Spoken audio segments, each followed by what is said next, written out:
Good day, hello. All right, well, thanks everyone coming out today for our franchise distribution meeting. We have a good program today here. I'll let Sarah Walters here introduce a minute. Everybody doesn't know me, my name is Tate Hemmingson. I'm the chair for 2016. This is my last meeting. It's been a pleasure serving you all. I hope you all have had a good time this year and have some good meetings to come to. We're passing the torch on to our new board. Coming our new meeting will be, our next meeting, I guess, in February. I don't have the date yet, but we'll have that out. Farheen Ibrahim is our chair for the next year. And Hisham Masri, he's going to be the treasurer. Megan Laughlin, I don't believe she's here today, will be our secretary, and our vice chair will be Mary Nix. I don't see her today, but we welcome them and look forward to working, having a good year with them going forward.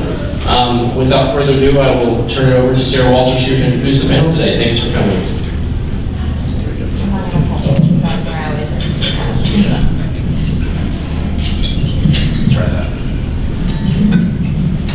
Thank you guys. Can you hear me? Is that too loud? Thanks so much for joining us the week of Christmas. I know everyone's schedule is pretty hectic. I'm Sarah Walters. I am an attorney at Winstead here in the Dallas office. And I'm pleased to introduce our panel that I'm very excited about. Charlie Florsheim is a shareholder in the Fort Worth office of Winstead, and has been representing franchisors and restaurant companies for a good part of his career. And then to my far right is Jeff Forrester. He's the vice president of purchasing at Taco Bueno. Also has spent his career in the food and beverage industry, primarily in executive roles in purchasing. And then to my immediate right is Khalid Abash, who is the president of Delta Restaurants, has been involved with Church's Chicken for almost 30 years, right? And has been on the board of the Church's Chicken Supply Chain Co-op since its formation about 8 years ago. So without further ado, I will go ahead and get us started. The goal of today's program is intended to be very interactive and informal, so we encourage you all to participate and ask questions or interject thoughts or opinions of your own. Speaking of opinions, the opinions of the panel do not represent the opinions of any of our and their respective companies. So I'm just going to get my legal disclaimer out of the way. So we are talking about supply chain and franchising. And I think that it's been particularly in the forefront this year and last year due to the tremendous challenges that Chipotle had when its supply chain failed. And so the intersection of supply chain and franchising is not always quite so obvious. When we talk about supply chain means the entire process of getting product from suppliers to the locations or units. And so that starts with the R&D process, and then leading into any tier 1 suppliers or suppliers of ingredients that will go to second level suppliers who will use those ingredients to manufacture products on behalf of the franchisor that will ultimately be transported through distributors, in some cases third-party logistics providers and transportation providers, ultimately landing at the franchise units. And so I don't want to take up too much. So I think what I'll do is just let each of the panel members have a different perspective on supply chain due to the way that they manage supply chain within their respective companies. And then Charlie actually works with some clients that have an interesting perspective as well. So Jeff, why don't you start and talk about how Taco Bueno does supply chain? Great. Is yours on? Yeah, there's a bigger discount, sorry. Yeah, so as Sarah said, I'm with Taco Bueno, and we are primarily a corporate-owned entity. So over 98% of our stores are owned by the corporation. So our supply chain is set up from a different standpoint than a franchisee standpoint, but we are procuring raw ingredients to manufacturers through a distribution points with a local distributor, 2 distribution points within our supply chain to fulfill all the orders within 180 stores. So as we set up our supply chain, we set it up from, I guess the easiest way to say it is from field to the table. And that can mean anything from chairs to sit in, ceiling tiles, equipment, foodstuffs, individual ingredients for proprietary items, etc. So our supply chain runs completely horizontal. We don't have a vertical supply chain. We don't manufacture anything for ourselves. It's all manufactured on behalf of our organization. Okay, and Carla, do you want to talk about from the supply chain management from a purchasing co-op standpoint and how that functions? Am I on now? Can you hear me? Yes, sir. There's no lights or anything. My name is Switch. There you go.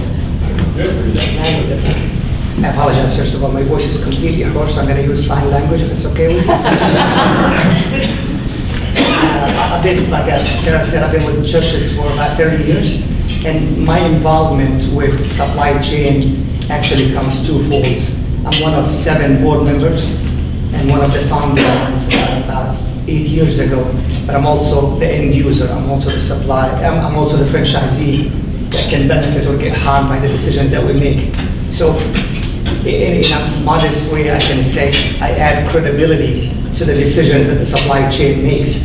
We are in charge of $400 million, and the supply chain, that's our budget to spend every year, roughly $400 million. And we run it as a nonprofit organization. We tag on a small fee to each box that we order, and that's how the supply chain runs. We run it as a nonprofit organization, and we've had a terrific success with it compared to how we were running it before, where it was outsourced somewhere else. Of course, it could work either way, and we'll talk about it later. But for now, it's working beautiful for us, and the franchisees seem to be happy. Perfect. And then I should have probably started with this. How many of you represent franchisors or are in-house with a franchisor? Probably most, and then franchisee. Okay. And then do any of you currently work with any franchisors that use a purchasing cooperative to manage their supply chain? It's interesting. I think it's actually it's useful. I think there's a movement definitely going in that direction because I do think there's value in getting franchisee input in purchasing decisions for the credibility reasons that you mentioned. Charlie, do you want to talk about? Sure. Yeah. Oftentimes, as an attorney for representing franchisors, these types of decisions don't come across our desk where these decisions get made at a business level. We don't get involved. But I have an interesting experience with a franchisor client of mine who is in the food service business, a regional franchisor, fast food. They're in Texas and surrounding states and have a couple of locations, a few states over. And they were having issues that I think every franchisor experiences, trying to get the franchisees to fall in line from a consistency of product standpoint. They deal with a lot of relatively unsophisticated franchisees who don't necessarily know how to buy and sell products, the quantities that they need to order and keep in stock, managing inventory, those things. And so this particular client of mine took an interesting approach and decided that they would just start their own distribution company for their franchisees. They were able to do that because the geographic distribution of the franchise locations was not overly burdensome. They didn't have to create multiple hubs to make it cost efficient. And they're able to do it in a manner that actually saved all the franchisees a significant amount of money. So they were able to return some money into the franchisees' pockets while also retaining control over the products that are being pushed out to the franchisees, the quantities that are being ordered, when these products are being delivered, and it gives them a tremendous amount of oversight, additional control over their franchisees. So from that standpoint, Khaled mentioned running as a nonprofit. Well, the entity that my client set up isn't a nonprofit per se, but their objective is not to make money with this. Their objective is to enhance the value of the franchise system, which they feel will ultimately return capital to them in the long run through their status as a franchisor. So by doing it that way, they've really been able to offer their franchisees a tremendous value, and it's made their product, being their franchise sales, much more attractive. So I think what I'd like to talk about next is just kind of starting at the beginning with the strategy of how you establish your supply chain, and then we will move through reasons why we should manage your supply chain, and repercussions for not doing so, and then we'll end, to the extent we have time, with key terms you should think about in your supply chain documents, your distribution agreements, supply agreements, and formulation agreements. So just from a strategy standpoint, and anyone can feel free to weigh in, just when you're thinking about whether to prescribe a certain supplier of products versus just establish specifications and then allow the franchisees to select products. In my experience, it seems that things like dairy and produce kind of lend themselves more to local suppliers and local distributors due to distribution challenges. What are your thoughts on strategy of having a wholly managed supply chain versus allowing franchisees to select some suppliers?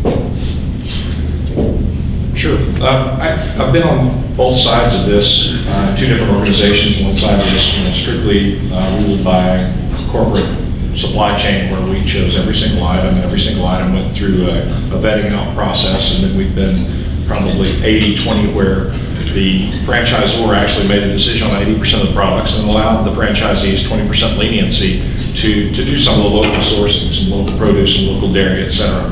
And there's benefits to both sides of it. I think the one thing that becomes incumbent upon us as supply chain professionals, though, is always to protect the brand. So as we begin to loosen up the restraints and allow franchisees to go out on a limb and pick some of their own suppliers, the one thing that's most important to me is to make sure that we vet that supplier. So we don't wind up with an issue where, similar to another chain that ran into issues this last year, saying that local sourcing is the greatest thing in the world, and that's a cause, it becomes a point of causation for an outbreak of foodborne illness, for instance. It can happen at any point in the supply chain, but if you vet your vendors out and you understand that their quality assurance programs and their HACCP programs from field through their production facilities and on to your restaurants, as long as you're satisfied that they are triangulated correctly and that you're not going to wind up with product just being pulled from a field and delivered in the back of a pickup truck, it's a protection of the brand. And the brand is what we're all working to protect from a corporate level to begin with, whether it be from a franchise standpoint or a non-franchising standpoint. The brand is the only thing we have to stand behind. So when the customer comes inside the store, they expect the same treatment, they expect the same consistency of product across the board from shore to shore. And we have to be able to offer that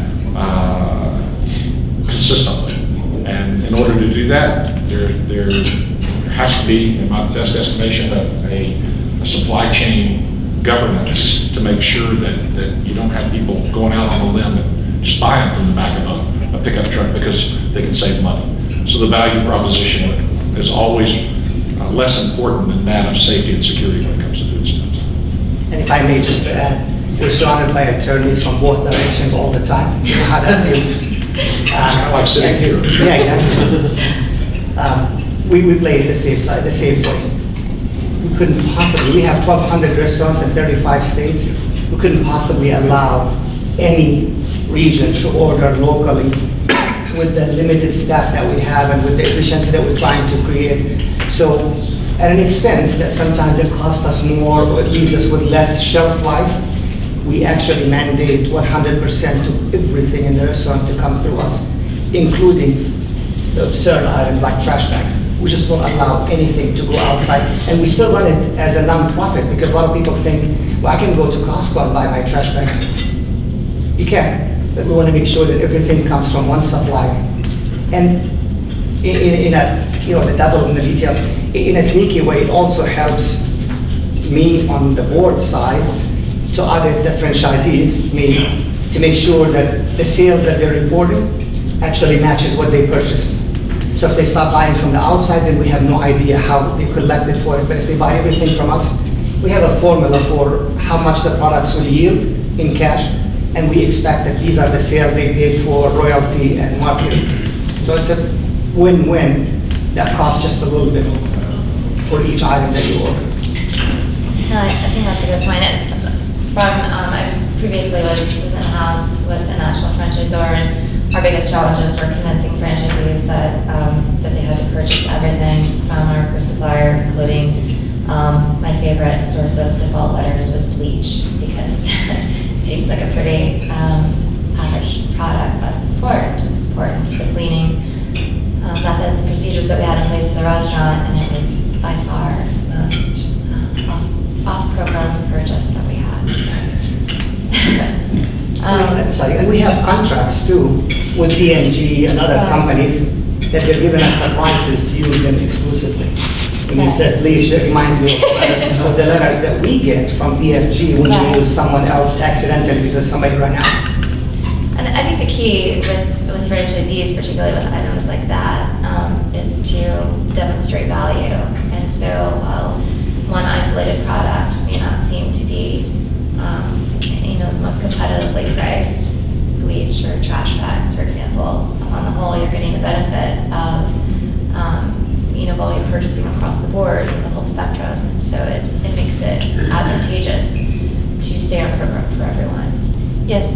Yeah, just a quick question. In the model where you have everything flowing through the franchisor, how do you set up liability for the orders of the franchisee? In other words, does PFG look solely to your nonprofit for payment, or do you have a way that you set them up under a separate purchasing agreement and liability doesn't flow through your nonprofit, but the products do?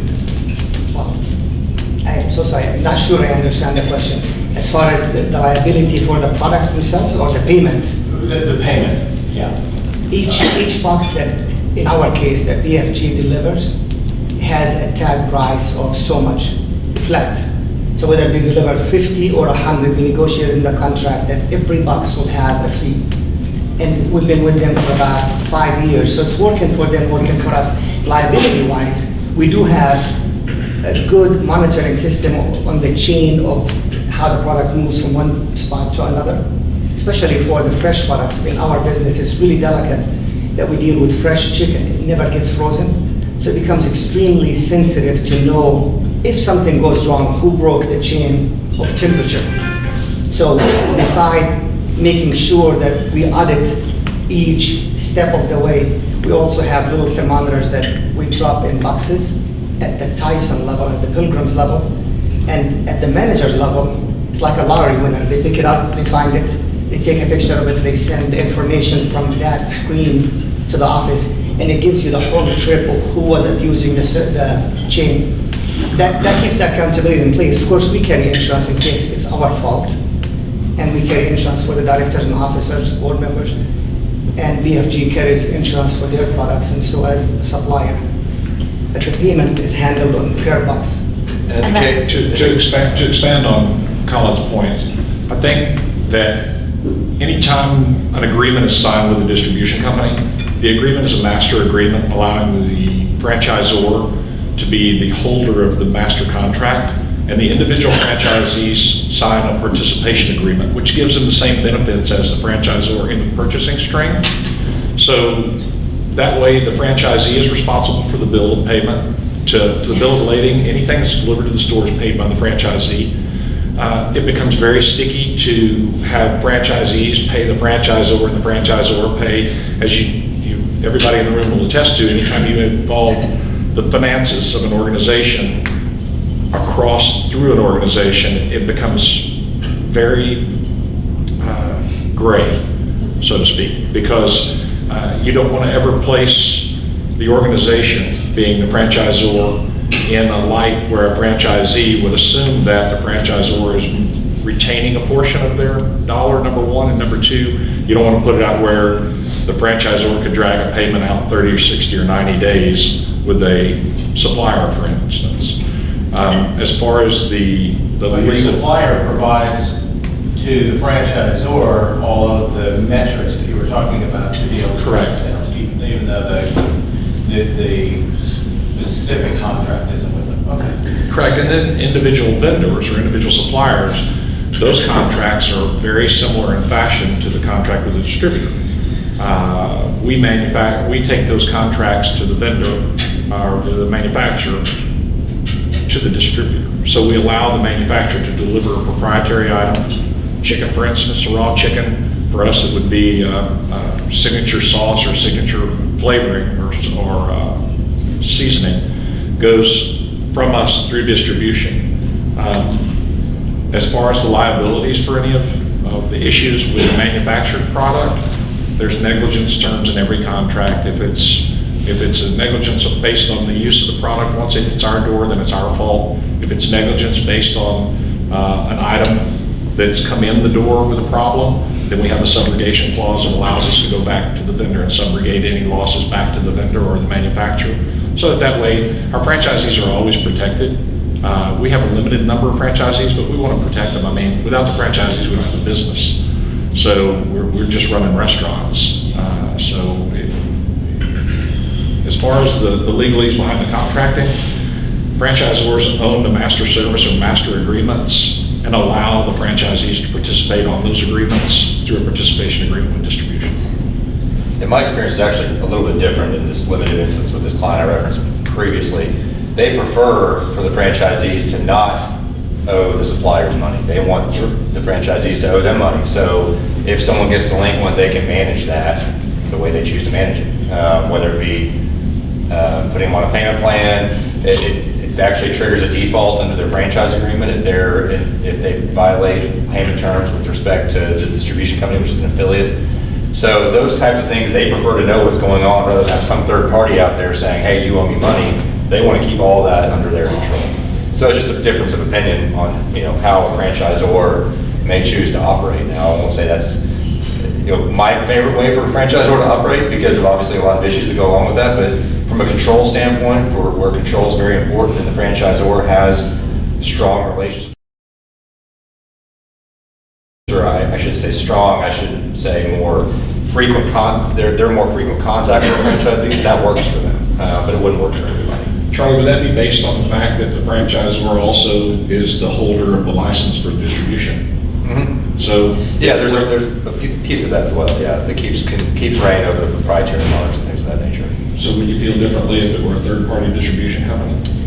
Not necessarily. The only reason I ask that is because of the monetary liabilities of handling the monies through the house. Mm-hmm. No, I mean, I think, and I think I understand your question, but this particular client that I'm referencing did it the other way for years and years and years. And you're able to protect your marks and things of that nature through contracts. And it's not perfect, but it gets you legally in a good position. And so they were able to protect, they were comfortable that they were protecting themselves that way. This was really all about just a strategy of delivering value to the franchisees. And they worked out the details behind it with that kind of being the overarching philosophy, I guess. And to bridge between the two, what our company does is if I'm late as a franchisee sending my payment tomorrow, by Thursday morning, I will get actually a phone call from my business consultant from corporate because they would have notified him to say that Carl is late, and they would call me and start getting involved and either helping or putting pressure on me. But for the vendor's benefits, it wouldn't go further than that because by Friday I would just not receive a delivery. So they're never out too much.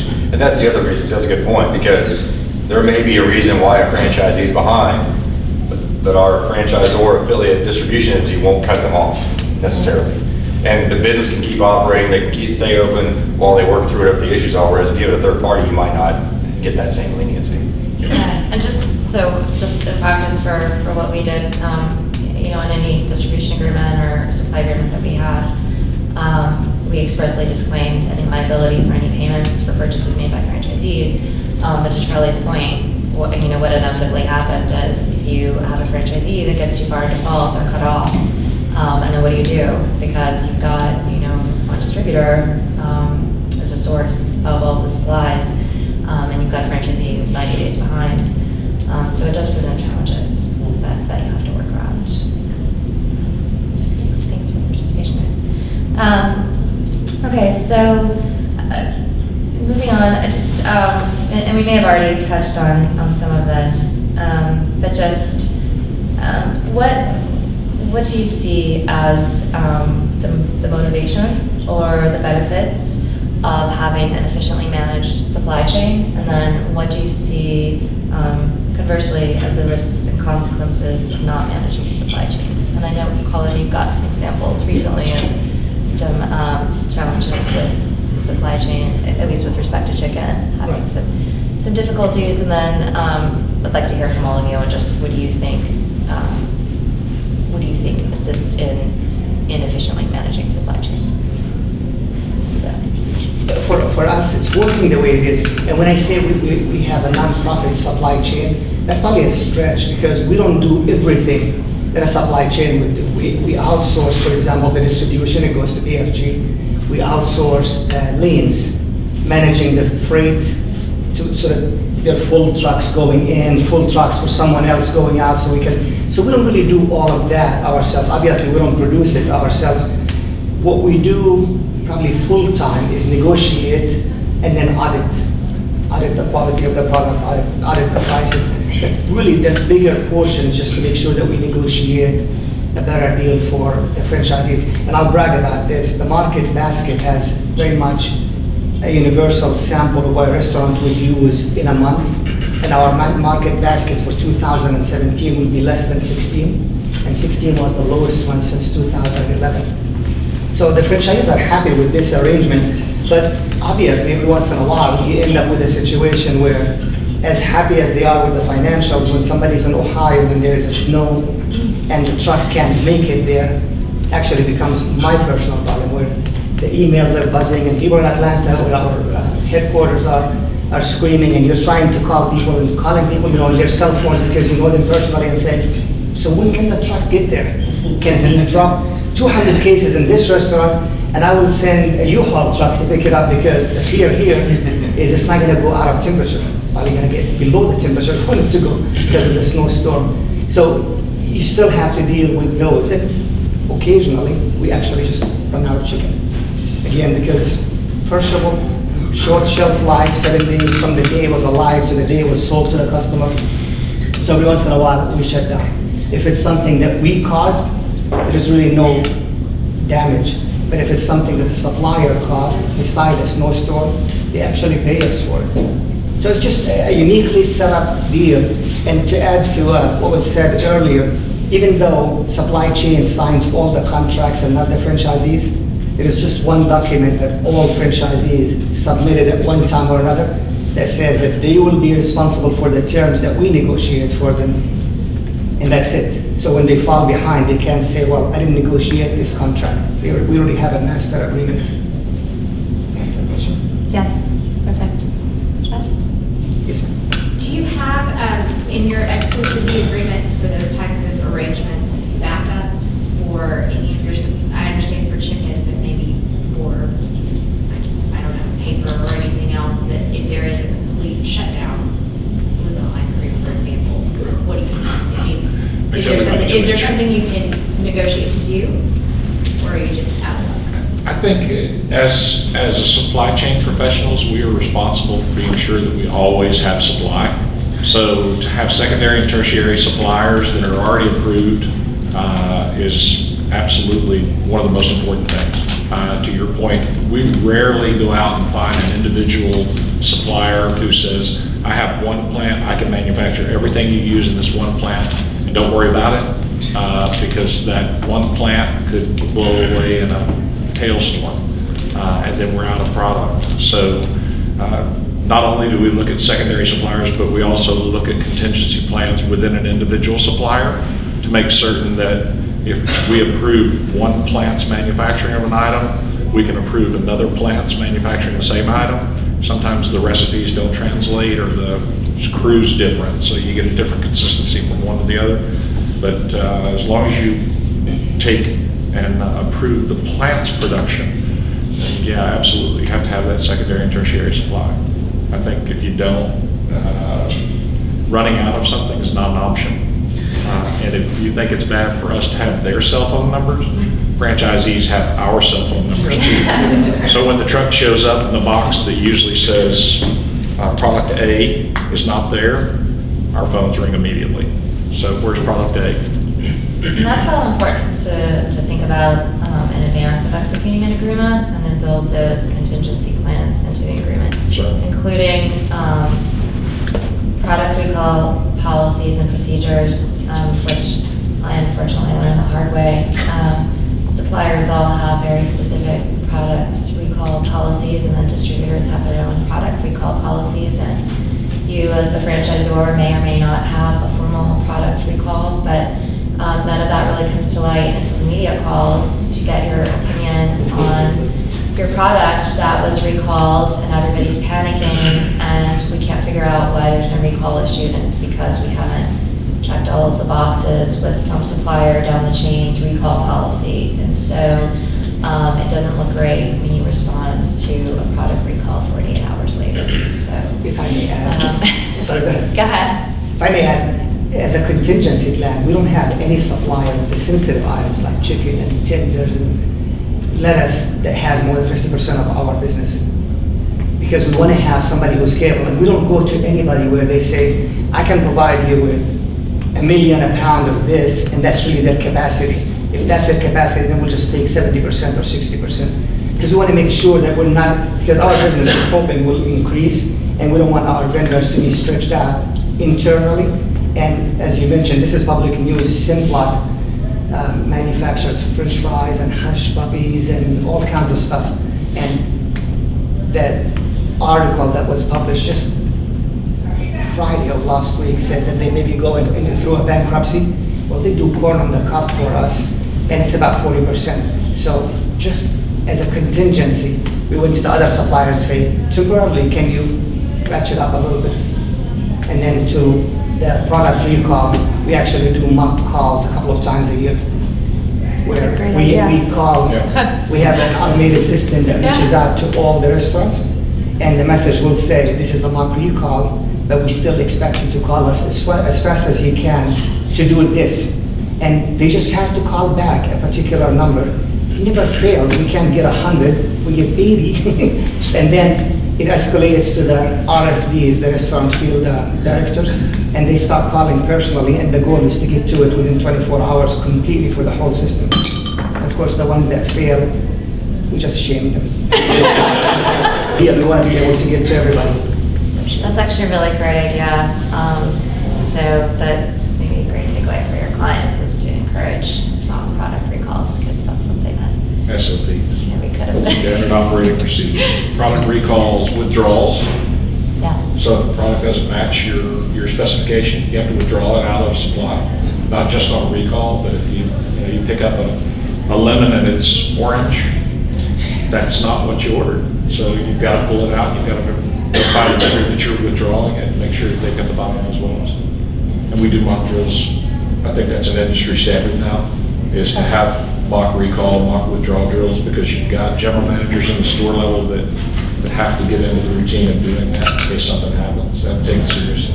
The real recalls that I experienced in 8 years was that the chicken pieces were too big. The problem with that is, you would think the customer would be happy, but the problem with that is you cannot cook it at the correct temperature. And we don't have a different procedure to weigh each piece of chicken and figure out how, so you just have to pull it out. Okay, so just talking about, start to finish with building your supply chain, what are things that you look for?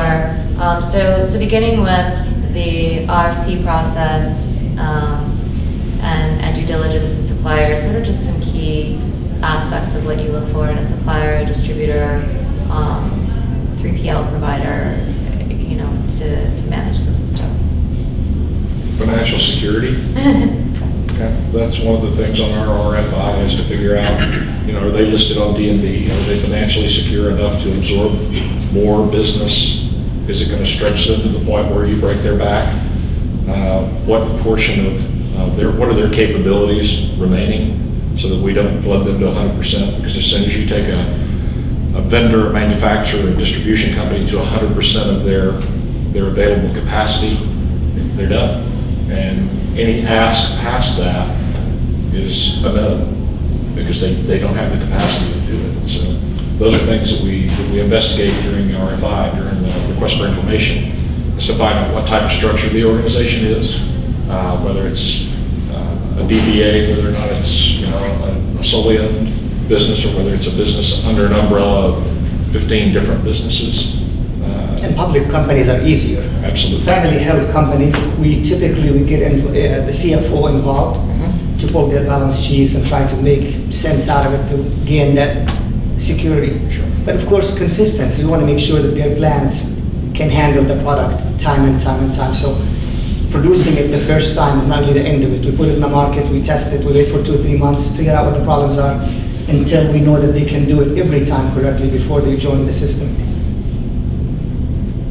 Colin, you may have already said this. So the purchasing cooperative also manages, like during do you also manage the suppliers of equipment, FF&E, all of the stuff during the build out and repair and maintenance? Oh, yeah. Okay, and that process for suppliers is the same, because that's less of an ongoing supply, and so that is maybe more difficult to predict volume and negotiate the same volume pricing, I would think. We still negotiate it because we have our own unique equipment, and between the replacement and the new equipment that we need, we have a steady stream, and we only deal with 2 companies that can handle it for us.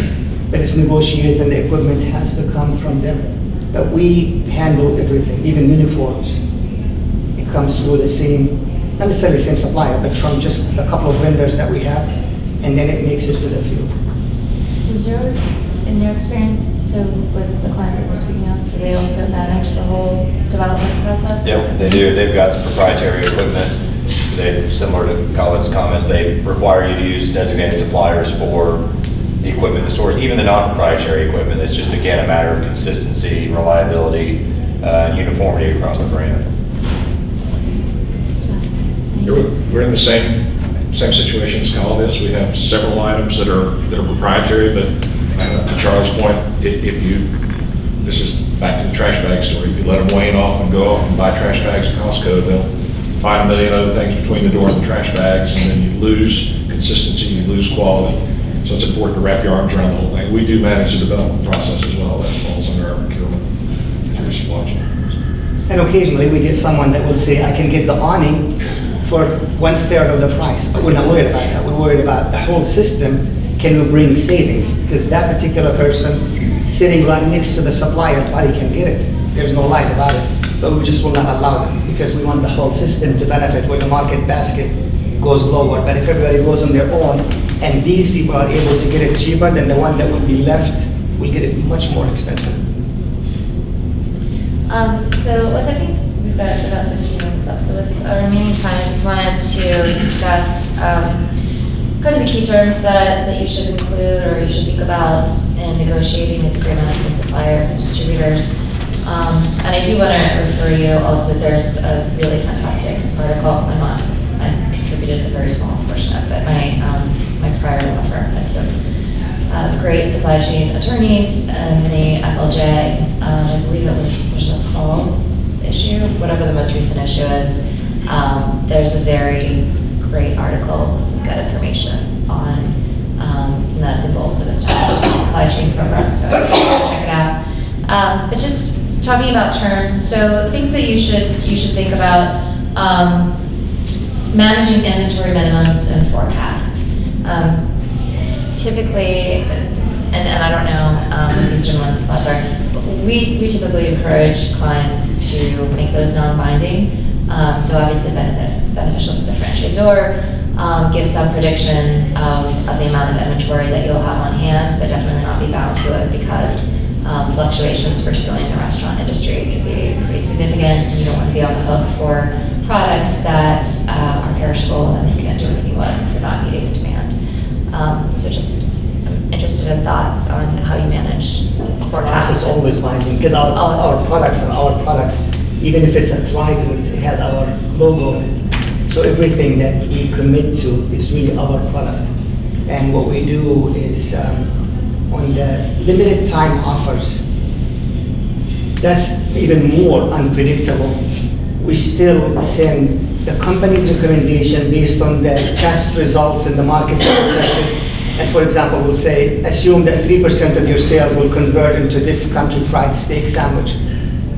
But then we send them very much an Excel sheet that says, it's your choice because you will have to eat, literally, this product. If you don't sell it, so, yeah, for sure. So you have the choice to go up or lower, and we give them a minimum for the lower, they cannot go below.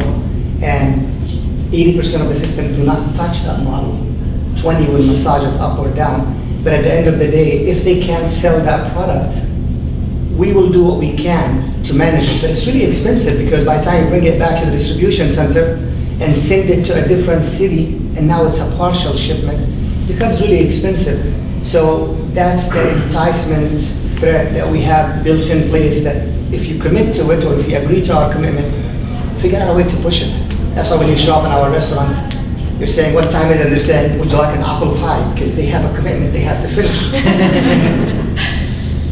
And I do think that limited, and I'm curious, Jeff, as to your thoughts on this, because I know we've experienced this, but there seems to be a significant disconnect between the marketing department and the purchasing and supply department.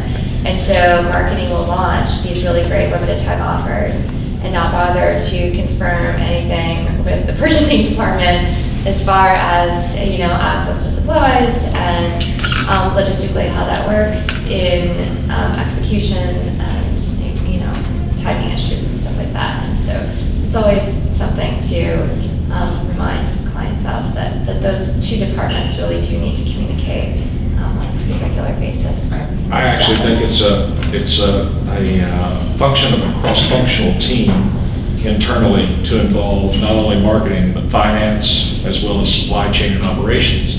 And the reason behind that is marketing can come up with a great idea. I can source that great idea, but finance really has to give us the guidance and look back into the history of the company. And that's one thing that we've been very fortunate, is that we do have a 50-plus year history of sales. So when we go back and look at our 50-year history of sales, it gives us a better chance to flesh out some of the underlying issues that a new company might have when it comes to forecasting and setting up a forecast for either an LTO item or a new menu addition.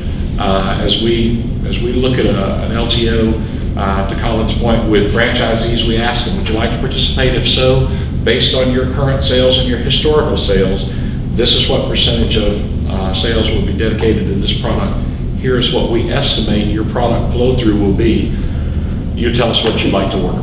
But zero is not an answer, right? And zero is not an answer, right? Yeah, because an LTO, in order for it to be a true limited time offer, system-wide is the only way to go with that. You can't do it piecemeal, because to the customer, they see franchising and understand franchising from their viewpoint, but they don't understand when you don't have it, but the guy 2 blocks down does. So it has to be consistent throughout the brand. And again, it's all about protecting the brand. And I don't think anybody in the room would disagree that when you protect the brand and do what's best for the brand, then it's moving the business forward. So as far as non-engagement by those parties,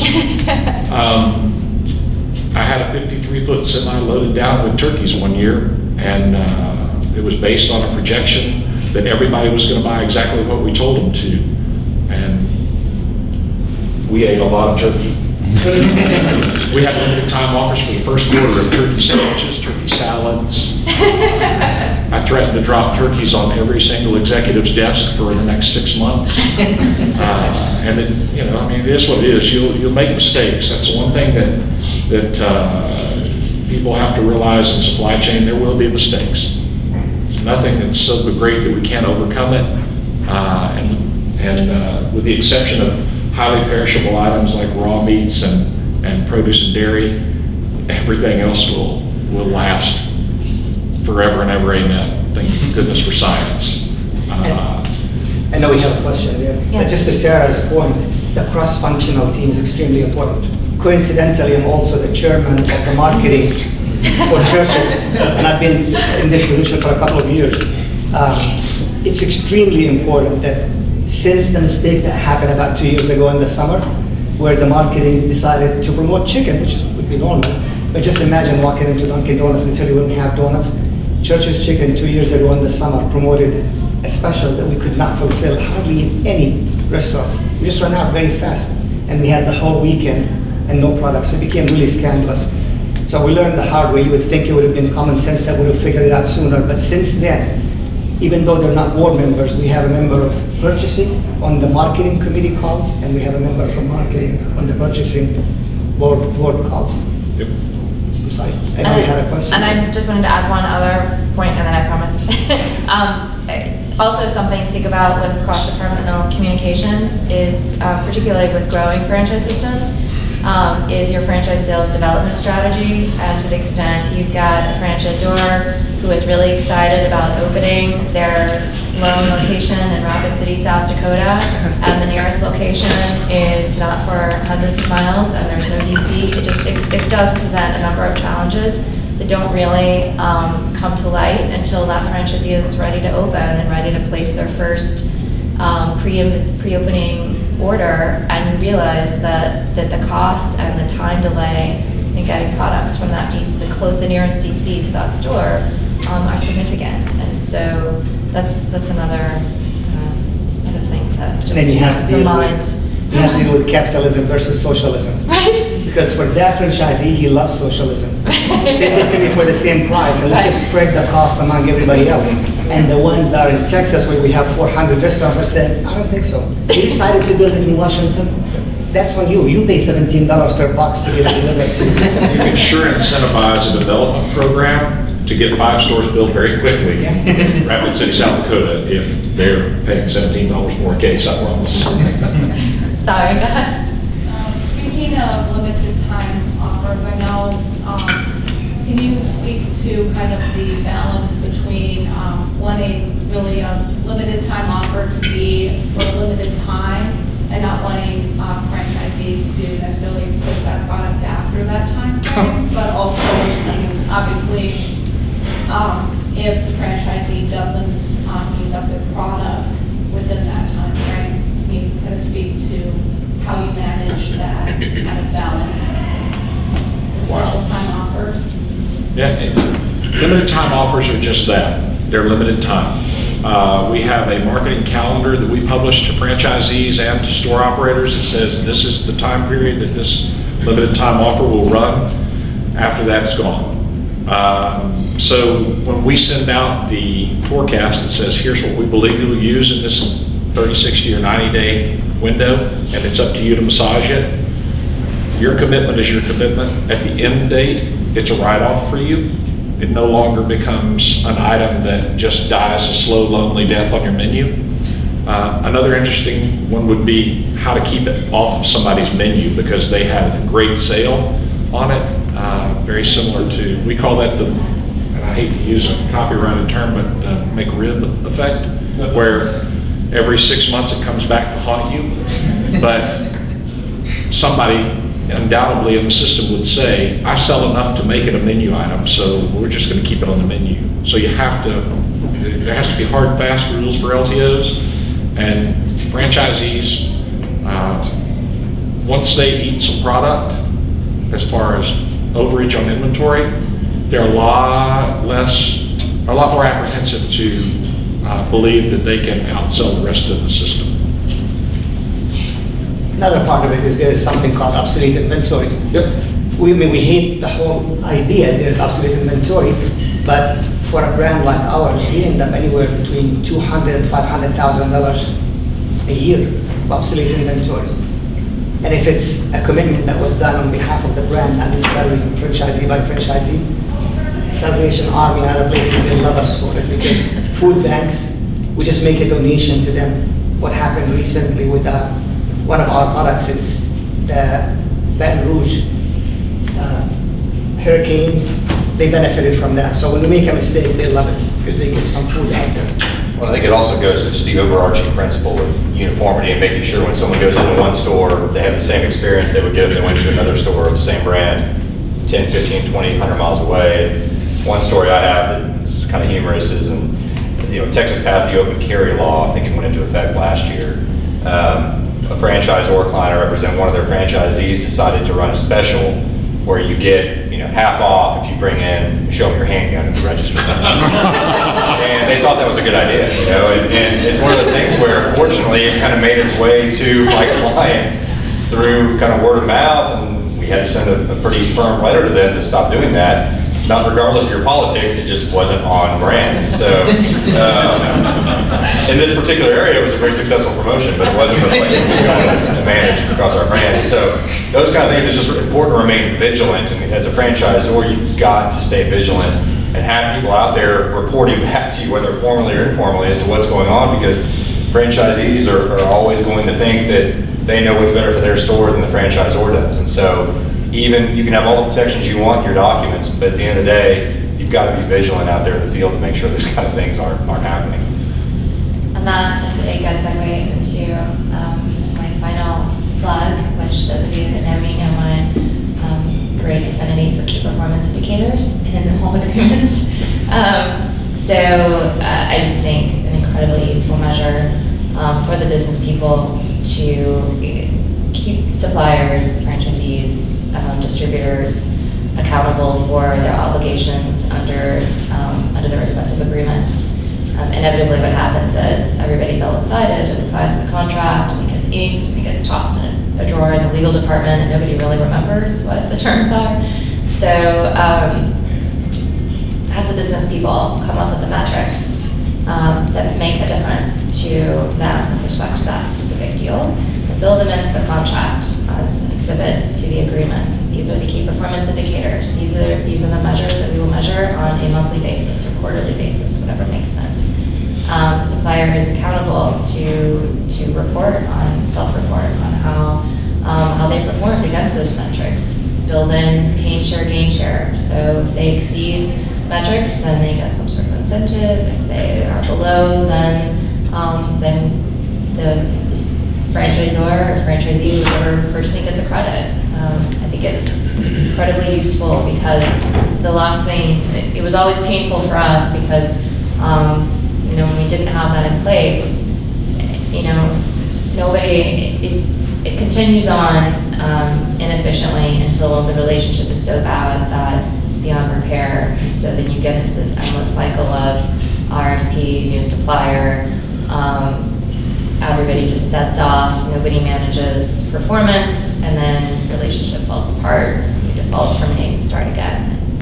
I think that's probably not the most effective. But. To your point, I think another thing that's very important and has been beneficial for us is to set up a KBR on a standard cycle, key business review with suppliers, with distributors, with manufacturers to make sure that we are maintaining that expectation for both sides, because we get busy on our day-to-day schedule doing our thing as well. And one of those relationships that we've had for 20 years, it's kind of on autopilot. And in order to keep it from going on autopilot, that KBR, the key business review, bringing them in and saying, hey, here are the metrics and here's where you're not quite up to snuff or here's where you've exceeded, allows us to maintain that touch on the relationship that, sometimes we come out of those meetings and find efficiencies that work for both of us and save us both some money. So it's KPIs and reviews with your customer or your supplier is a must,